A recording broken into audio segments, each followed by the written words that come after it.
नमस्ते दोस्तों, स्वागत है आपका इस नई कहानी में। दोस्तों, हमारी आज की कहानी है इम्तिहान। दोस्तों, मैं और मेरा सौतेला भाई अकेले रहते थे। मेरा भाई मुझसे बहुत प्यार करता था। जब मेरी शादी हुई तो मैं भाई को अपने साथ ले गई। वह रोज रात को इलायची वाला दूध हम दोनों पति पत्नी को पिलाता था। हम गहरी नींद सो जाते थे। जब सुबह उठते तो मेरे बगफल में मेरे पति के बजाय। मैं नहीं जानती थी कि कुछ रिश्ते इंसान को कहीं का नहीं छोड़ते। कभी कभी किसी की मोहब्बत भी हमारे लिए दोहरा दर्द बन जाती है। औरत खुद को जितना मर्जी समझदार, चालाक समझ ले, लेकिन मर्द से धोखा खा ही जाती है। और जो धोखा मैंने खाया उसने मुझे जीते जी मार ही डाला था। सबसे पहले ताना मैंने अपने घर से विदा होते हुए यह सुना था कि दुल्हन दहेज में अपने भाई को भी ससुराल ले जा रही है। लोगों की तंजिया बातें मेरे कानों से टकराई थी, लेकिन मैं चुप रही क्योंकि मेरे अलावा मेरे भाई का और कोई ना था। हम दो बहन भाई ही थे। माँ बाप एक हादसे में मर चुके थे। मेरा भाई मुझसे काफी छोटा था। हमारा घर किराए का था, इसलिए घर चलाने के लिए मैंने जॉब कर ली। वहीं मेरी मुलाकात आनंद से हुई। वो मेरे साथ ऑफिस में नौकरी करते थे। मुझे पसंद करने लगे। जब उन्होंने मुझे शादी के लिए प्रपोज किया तो मैंने साफ कह दिया कि मैं छोटे भाई को अकेला नहीं छोड़ सकती। आनंद मेरे हालात को जानते थे, इसलिए उन्हें इस बात से कोई एतराज नहीं था। वो भी अकेले ही रहते थे। उनके माँ बाप उनके बड़े भाई के साथ परदेश में ही रहते थे, इसलिए अपना रिश्ता मैंने खुद ही अशोक से तय किया था। कैंडल लाइट डिनर बड़े रोमांटिक माहौल में आनंद ने मुझे अंगूठी पहनाई थी। मैं बहुत खुश थी क्योंकि आनंद बहुत खुश शक्ल और अच्छी पोस्ट पर था। मिजाज का भी बहुत अच्छा था। जब आनंद की गाड़ी में मैं घर आई तो विपिन दरवाजे पर खड़ा मेरे लिए परेशान था क्योंकि मुझे रात के 10 बज गए थे। मुझे आनंद की गाड़ी से उतरते देखकर समीर के माथे पर बल पड़े थे। वजह शायद यह थी कि मैंने अभी तक विपिन को आनंद के बारे में बताया नहीं था। मैं घर के अंदर आई तो वह मेरा 17 साल का भाई मुझ पर रौब जमाते हुए पूछने लगा, दीदी कौन था यह आदमी? मैंने उसे आनंद के बारे में सब कुछ बताते हुए अंगूठी भी दिखाई जो उसने मुझे पहनाई थी। वह मुझे गुस्से से देख रहा था। कहने लगा, मुझे यह आदमी पसंद नहीं है। देख लेना दीदी, यह मुझे आपसे अलग कर देगा। लेकिन मैंने उसे कहा कि आनंद ऐसा नहीं है, वह बहुत अच्छा है, तुम बेफिक्र रहो। मैं उसे कह चुकी हूँ कि मेरा भाई मेरे साथ रहेगा। शादी होते ही मैं विपिन को अपने साथ अपने घर ले गई। मेरे ससुराल वाले मेरी शादी के चंद दिन बाद ही वापस जा चुके थे। हमने भी वापस से ऑफिस ज्वाइन कर लिया था। समीर कॉलेज में पढ़ता था। शादी के बाद भी मैंने अपनी जॉब नहीं छोड़ी थी क्योंकि मैं नहीं चाहती थी कि आनंद मेरे भाई का खर्चा उठाए और मुझ पर एहसान जताए। मेरा भाई मेरा बड़ा लाडला था। जितना मैं उसका ख्याल रखती थी उतना ही वह भी मेरा ख्याल रखता था। लेकिन मैंने महसूस किया था कि आनंद का बिहेवियर मेरे भाई के साथ बस नॉर्मल सा था। हम दोनों पति पत्नी एक ही ऑफिस में काम करते थे, इसलिए एक साथ ही घर पहुंचते थे। मैं रात को ही दोपहर का खाना बना लेती थी ताकि विपिन कॉलेज से आकर खाना खा ले। लेकिन आनंद के साथ न जाने क्या मसला था। जैसे ही मैं ऑफिस से घर आती, विपिन के पास मुझसे करने के लिए ढेरों बातें होती थी। वह शुरू से ऐसे ही मुझसे बातें करता था। शादी से पहले वह पूरा दिन घर में अकेला ही होता था। जब मैं ऑफिस से वापस आती तो वह मुझसे ढेर सारी बातें करता।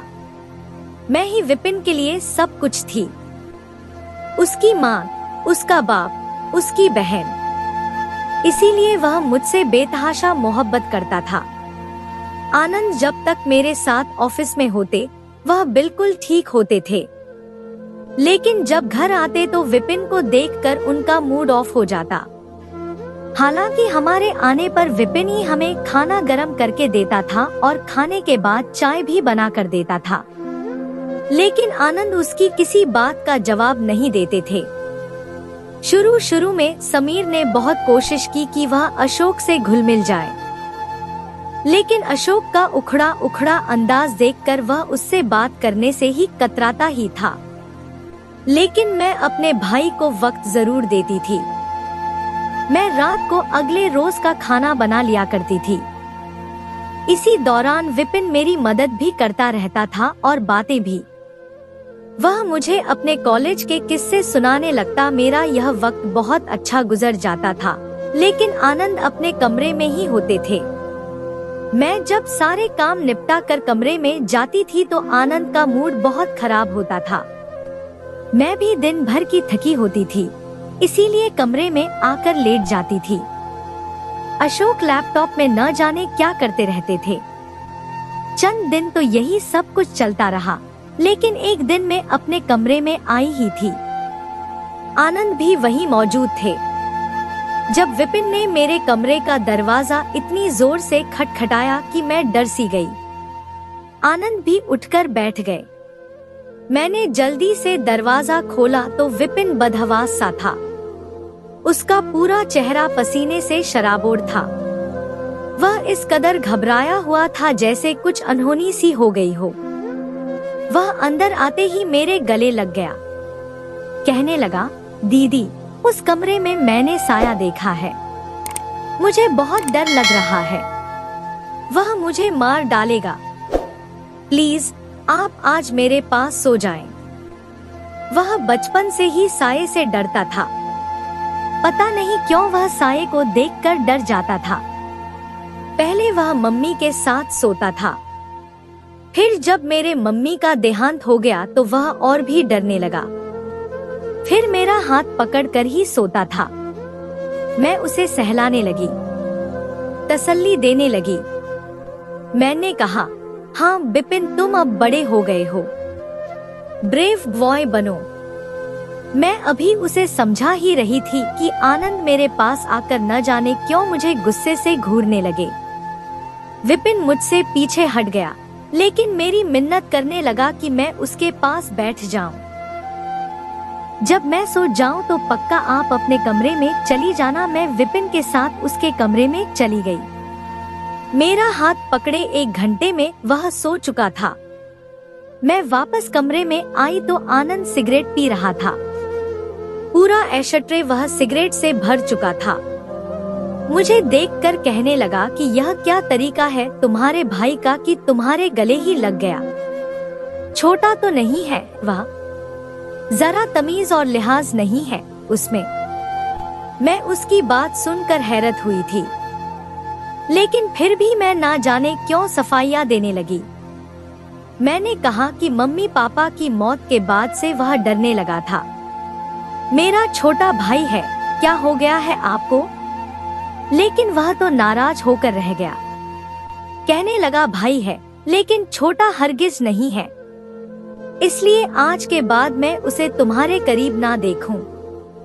आनंद ने मुझसे बहुत गुस्से में कहा था और बेड पर जाकर लेट गया। मुझे उसकी सोच पर अफसोस हुआ था। मेरे लिए विपिन कभी बड़ा हो ही नहीं सकता था। बहुत कम उम्र में उसने इतना बड़ा सदमा देखा था। मैं कैसे उसे उसके हाल पर छोड़ देती। उसके बाद तो आनंद हर वक्त विपिन को घूरते रहते। मेरे पास उसे बैठे बातें करते देखते तो मुझे भी कहर भरी नजरों से देखने लगते। एक बार आनंद मुझसे कहने लगे, अपने भाई के रहने का इंतजाम किसी हॉस्टल में कर दो। उनकी बात सुनकर मैं हैरान रह गई। मैंने कहा, आनंद, वह छोटा भाई है मेरा, मैं कैसे उसे हॉस्टल में छोड़ दूं? कहने लगे, कॉलेज में पढ़ता है, छोटा नहीं है। बहुत से लड़के हॉस्टल में रहते हैं, विपिन को रहने में क्या मसला है? मैंने कहा एक मैं ही तो हूँ उसकी सब कुछ। आप मुझे भी उससे जुदा करना चाहते हैं। मैंने ताज्जुब से आनंद की तरफ देखा था। वह तंजिया लहजे में बोले, सारा मसला यही है सीता कि तुम बस उसी की होकर रह गई हो। मैंने तुमसे शादी इसलिए नहीं की थी कि बीवी के साथ वक्त ही ना गुजार सकूं। मुझे तुमसे नौकरी नहीं करवानी थी क्योंकि मैं तुम्हारे खर्चे पूरे कर सकता हूँ, लेकिन तुम अपने भाई के लिए कमाती हो। पूरा दिन ऑफिस से थके हारे घर आने के बाद मुझे भी तुम्हारी जरूरत होती है कि मैं भी तुमसे जी भर कर बातें करूं। हम अकेले एक दूसरे के हमराही में वक्त गुजार रहे हैं, लेकिन उस वक्त तुम्हारा भाई तुम्हारा पीछा नहीं छोड़ता। मैं रात तक अकेला इस कमरे में बैठा रहता हूँ। क्यों सीता? क्या मैंने इसलिए तुमसे शादी की थी कि हम 2 घड़ी भी साथ ना गुजारे? मुझे आनंद की बात इतनी भी गलत नहीं लगी। जाहिर है मुझे उसे भी वक्त देना चाहिए था। वह भी मुझसे मोहब्बत करता था, मेरा ख्याल भी रखता था। अक्सर ऑफिस में भी मेरे हिस्से की फाइलें खुद ही देखने लगता था। कहता था यह मैं कर देता हूँ, तुम फिक्र मत किया करो। फिर जब से हमारी शादी हुई थी, फुर्सत के लम्हा कम ही मिलते थे, लेकिन यह भी एक अटल हकीकत थी कि मैं समीर को अपनी मोहब्बत से दूर नहीं कर सकती थी। मैं उसे खुद से दूर नहीं भेज सकती थी, वरना वह जहनी मरीज बन जाता। इसीलिए मैंने आनंद से कहा कि आप विपिन को हॉस्टल मत भेजें। मैं कल से आपको शिकायत का मौका नहीं दूंगी। उन्होंने मुझे कोई जवाब नहीं दिया। अगले रोज घर आते ही खाना खाने के बाद मैं अपने कमरे में चली गई। मुझे आनंद के मूड की भी फिक्र थी। मुझे इतनी जल्दी कमरे में देखकर उनके चेहरे पर मुस्कान सी सज गई। आज वह बिल्कुल ठीक थे। मुझसे बहुत सी बातें भी करते रहे। फिर कहने लगे, तैयार हो जाओ, आइसक्रीम खाने चलते हैं। मैं तैयार हो गई, लेकिन जब मैं कमरे से बाहर निकली तो विपिन मुंह सुजा बैठा था। मुझे शिकवा भरी नजरों से देखने लगा। पूरा दिन उसे भी मेरा ही इंतजार होता था, लेकिन मैं भी बेबस थी, इसीलिए उससे नजरें चुरा गई। लेकिन न जाने क्यों मुझे कुछ भी अच्छा नहीं लग रहा था। आनंद खुश थे, लेकिन मैं नहीं। मुझे बार बार यह ख्याल आ रहा था कि क्या हर्ष था कि विपिन भी हमारे साथ आ जाता। आइसक्रीम तो उसे भी बहुत पसंद है। मैं जबरदस्ती ही आनंद के साथ मुस्कुराती रही, हालांकि मेरा मूड बिल्कुल भी नहीं था। घर जाने से पहले मैंने विपिन की पसंद की आइसक्रीम भी ले ली। घर जाकर उसे आइसक्रीम दी तो कहने लगा, मेरा मूड नहीं है दीदी। यह कहकर वह अपने कमरे में चला गया। मेरा दिल अपने भाई के उदास चेहरे को देखकर कट सा गया था। मुझे आनंद की संगत में भी एक बेचैनी सी रहने लगी थी। आनंद तो मुझे 2 घड़ी भी विपिन के साथ बैठने नहीं देते थे। जैसे ही मैं विपिन के पास बैठने लगती, वह मुझे पुकारने लगता, अपने कामों में उलझाए रखते। विपिन अब चुप चुप रहने लगा था। मुझसे बात करनी भी छोड़ दी थी। बस वह सिर्फ मुझे देखता था और उसकी आंखों में मेरे लिए ढेरों शिकवे होते थे। मैं यह सोचती थी कि औरत भी शादी के बाद कितनी बेबस हो जाती है। एक मर्द के साथ घर बसाने के लिए उसे हर बार ही मायके के रिश्तों की कुर्बानी देनी पड़ती है।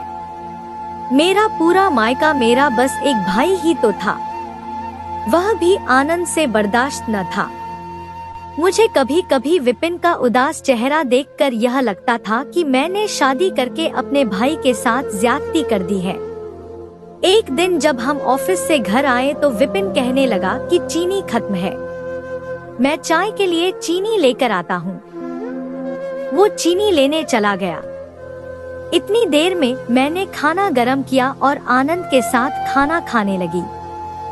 आनंद महीने भर का राशन एक साथ ही लाता था। मुझसे कहने लगा कि महीने भर की चीनी इतनी जल्दी कैसे खत्म हो सकती है, तुम तो रोज रोज मीठा भी नहीं बनाती। मैंने कहा, तो क्या विपिन झूठ बोल रहा है? मेरा लहजा जरा सख्त ही था। वजह आनंद का रवैया था, जो मेरे लाडले इकलौते भाई से वो बरतता था। कहने लगा, मैंने यह कब कहा है कि वो झूठ बोल रहा है, पर हो सकता है कि तुमने जहाँ किचन का सामान रखा हो वहाँ विपिन को चीनी नजर न आई हो। आनंद की बात सुनकर मैं खाना बीच में ही छोड़कर किचन में चली गई। राशन के डिब्बे देखे तो चीनी सचमुच में नहीं थी। मैंने वो डिब्बा आनंद को लाकर दिखा दिया। मैंने कहा, मेरा भाई झूठा नहीं है। वो कहने लगे, तुम क्यों बात को बढ़ा रही हो, आओ ना। वो भी गुस्से से मुझसे बात करने लगे। मैंने कहा, क्योंकि आपका रवैया मेरे भाई के साथ ऐसा ही है। वह मेरी बात पर कुछ देर तो कुछ ना बोले, फिर कहने लगे, ठीक है, मैं कुछ नहीं कहता, उसे जो जी में आए करो। यह कहकर वह भी खाना छोड़कर अपने कमरे में चले गए। विपिन चीनी लेकर आया और 2 कप चाय बनाकर मुझे दे दी और अपना कप हाथ में पकड़े वापस अपने कमरे में चला गया। मैं चाय लेकर अपने कमरे में आ गई। मैंने चाय आनंद को दी और खुद ही उससे माफी भी मांग ली, क्योंकि मोहब्बत मुझे आनंद से भी थी। ना मैं उसे नाराज देख सकती थी, ना ही अपने भाई को उदास। लेकिन जैसे ही मैंने और आनंद ने चाय पी, कुछ देर बाद ही हमें नींद आने लगी। ऐसी गहरी नींद आई कि फिर सुबह ही आंख खुली। मुझे हैरत सी होने लगी कि मैं कैसे इतनी देर सो गई। मैंने तो रात को खाना भी नहीं बनाया और इस वक्त ऑफिस के लिए भी देर हो रही है। आनंद का भी यही हाल था। जल्दी में हम लोग तैयार होकर बाहर निकले तो विपिन कॉलेज के लिए तैयार था। लेकिन जब मेरी नजर किचन में पड़ी तो मेरे होश ही उड़ गए। पूरे किचन का सामान बिखरा पड़ा था। राशन के डिब्बे गिरे हुए थे। महीने भर का राशन बर्बाद हो चुका था। आटा, दाल, चावल सभी जमीन पर थे और उन पर चूहे मार दवा खुली गिरी पड़ी थी। आनंद तो ये देखकर परेशान हो गए। कहने लगे, यह सब किसने किया है? हजारों रुपए का राशन मिट्टी हो चुका है। न जाने क्यों वह विपिन को देख रहे थे, जो खुद बड़ी हैरानी से किचन की बिगड़ी हालत देख रहा था। कहने लगा कि मुझे तो रात को ऐसी नींद आई कि मैं अभी होश में आया हूँ। मुझे लग रहा है बिल्ली आई होगी। अक्सर किचन के रोशनदान से अंदर आ जाती है। आनंद ने घड़ी देखी। मुझसे कहने लगे कि तुम आज ऑफिस ना जाओ, किचन का हालात बिगड़ा हुआ है, तुम साफ सफाई कर लो, मैं बॉस से बात कर लूंगा। मुझे भी यही सही लगा, क्योंकि किचन की बहुत बुरी हालत हो रही थी। आनंद के जाते ही समीर कहने लगा, दीदी आज मैं कॉलेज नहीं जाऊंगा, आज हम मिलकर खूब बातें करेंगे। मैंने एक तीखी नजर उस पर डाली। मैंने कहा, क्या यह तुमने किया है? सिर्फ मेरी बात पर उसका रंग उड़ गया। मुझे लगा शायद आनंद उसे मेरे पास बैठने नहीं देते, इसीलिए उसने यह सब किया है। लेकिन वह कहने लगा, नहीं दीदी, सच्ची मुझे तो पता भी नहीं है। समीर ने मेरे साथ किचन साफ करवाया, फिर खाना भी बनवाया। आज मैंने विपिन की पसंद की बिरयानी बनाई थी। हमने खूब बातें भी की। रात को जब आनंद घर आए तो राशन का सामान लेकर आए थे। सारा सामान मुझे पकड़ाया। फिर तो यह रोज ही होने लगा। विपिन हमारे लिए चाय बनाता। चाय पीने के बाद हमें नींद आ जाती। हालांकि वही चाय वह खुद भी पीता था और उसके बाद जब सुबह आंख खुलती तो घर का सामान बिखरा होता था। आनंद को लगता था कि यह सब विपिन जानबूझकर करता है, लेकिन वह नम आंखों से मुझे देखकर कहता था, सीसी सच्ची में मैंने यह नहीं किया। मैं तो रात को बहुत गहरी नींद सोया था। आनंद भाई जो चीनी लाए थे वही डाली थी। लेकिन एक दिन जो हुआ, मेरा सब कुछ खत्म हो गया। रात का खाना खाने के बाद जब विपिन चाय बनाने के लिए खड़ा हुआ तो आनंद ने उसे रोक दिया। कहने लगा, सीता चाय आज तुम बनाओ, मुझे तुम्हारे हाथ की चाय पीनी है। मैं उठकर किचन में चली गई। चाय बनाकर कप मैंने डाइनिंग टेबल पर रखा तो आनंद ना जाने किस बात पर विपिन को गुस्से से घूर रहे थे। इस बार विपिन भी कहर भरी नजरों से देख रहा था। मुझे लगा कि शायद मेरे पीछे से उनके दरमियान में कोई बात हुई है।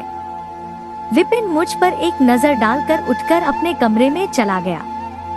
उस वक्त आनंद बड़े मजे से चाय पीते रहे। मैंने पूछा कि क्या आपकी विपिन से कोई बात हुई है जो वो उठकर चला गया। कहने लगे, नहीं, मैं उसे क्यों कुछ कहूँगा। आनंद तो साफ मुकर गए थे।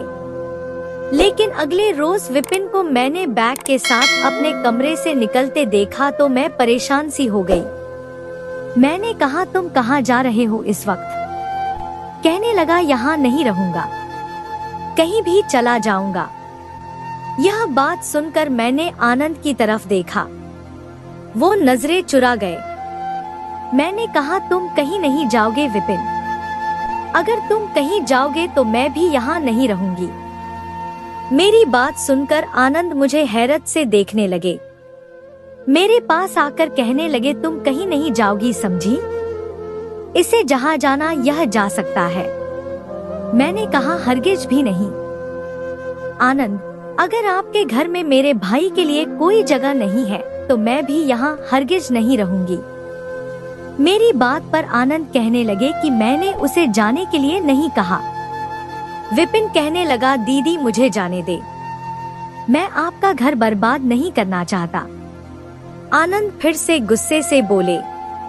कहने लगे, बंद करो यह ड्रामेबाजी, मैंने तुमसे ऐसा कुछ नहीं कहा था कि तुम ये सब ड्रामा क्रिएट करके बैठ जाओ।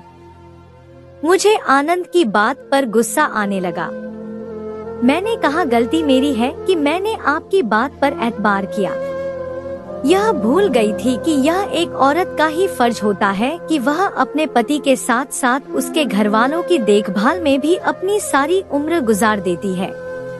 अपने बहुत से हसीन लम्हों को भी ससुराल वालों पर न्योछावर कर देती है। लेकिन एक मर्द इतना फर्ज नहीं रखता। मोहब्बत के तो बड़े दावे किए थे आपने। आनंद, आपने मुझसे कहा था कि मेरे भाई को अपने घर पर रहने देंगे और अब वह कहने लगे, यह बहुत दिन से क्या हरकतें कर रहा है, यह तुम भी देख रही हो। चाय में नशा डालकर हमें पिलाकर पूरे घर की हालत बिगाड़ कर रख देता है। कभी तुमने इससे पूछा है कि इसे क्या तकलीफ होती है जब तुम मेरे पास होती हो तो? आनंद की बात पर मैंने ताज्जुब से उन्हें देखा था। मैंने कहा कि आपके पास क्या सबूत है कि विपिन यह करता है?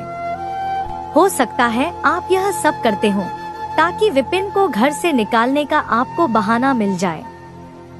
वह मुझे गुस्से से देखने लगे। कहने लगे, मैंने ऐसा कुछ नहीं किया। लेकिन तुम्हें भी यकीन अपने भाई की बात पर आएगा, मुझ पर नहीं। लेकिन तुम्हें जो सोचना है सोचती रहो, इसे भी जहाँ जाना है चला जाए। लेकिन तुम मेरी बीवी हो, इसलिए तुम मेरे ही घर में रहोगी। मैंने कहा कि मुझे ऐसा कोई रिश्ता नहीं निभाना जिसकी खातिर मुझे अपने भाई को छोड़ना पड़े। वह मुझे बहुत गौर से देखने लगे। शायद उन्हें मुझसे ऐसे जवाब की उम्मीद नहीं थी। कहने लगे, ठीक है, जाओ, चली जाओ यहाँ से। मैं भी तुम्हारी मिन्नत नहीं करूँगा और ना ही तुम्हें मनाने आऊँगा। मैंने ही मोहब्बत एक गलत लड़की से कर ली जिसे मुझसे कोई भी लगाव नहीं था। जाओ सीता, जाकर अपने रिश्ते निभाओ। वह गुस्से से मुझसे कहने लगे। मैं विपिन के साथ ही बाहर निकल गई। एक किराए का घर लिया। आनंद के ऑफिस से नौकरी छोड़कर मैंने कहीं और जॉब कर ली।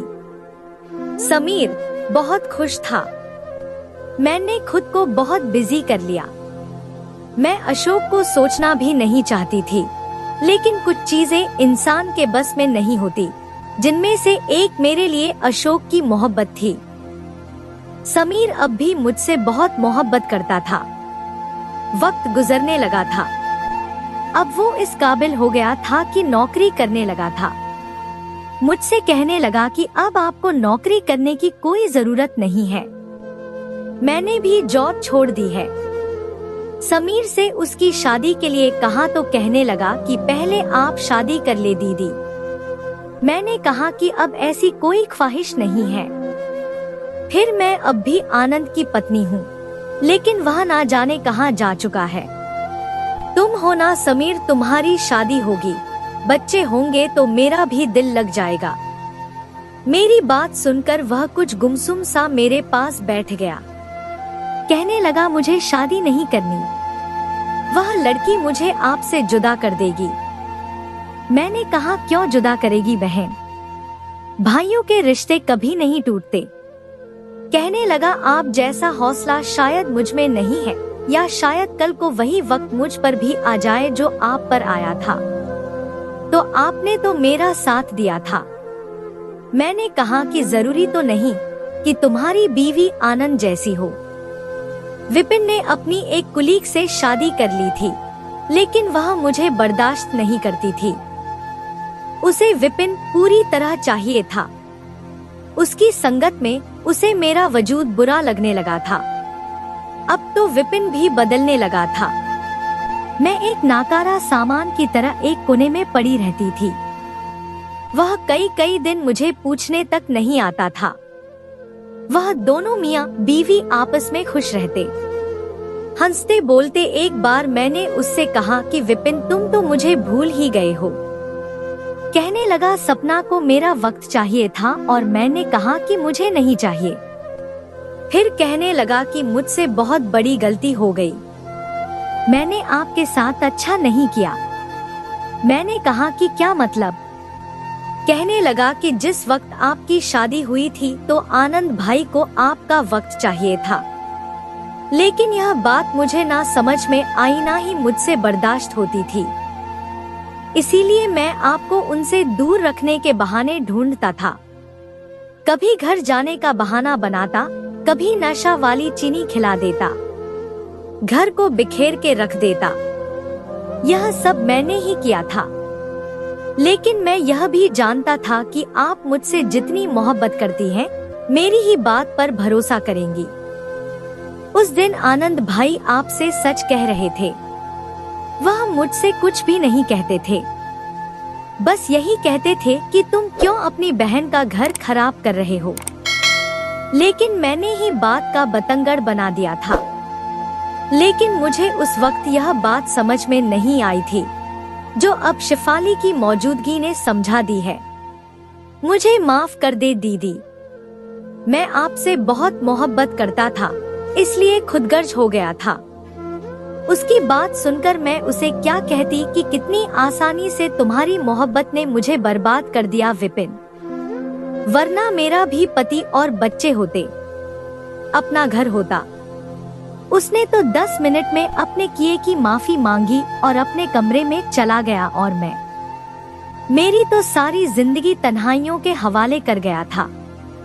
मैं रोने लगी। किससे शिकवा करती। एक भाई की मोहब्बत ने फिर किससे शिकवा करती। एक भाई की मोहब्बत ने फिर से एक बहन का कड़ा इम्तिहान लिया था। तो दोस्तों, ये थी हमारी आज की कहानी।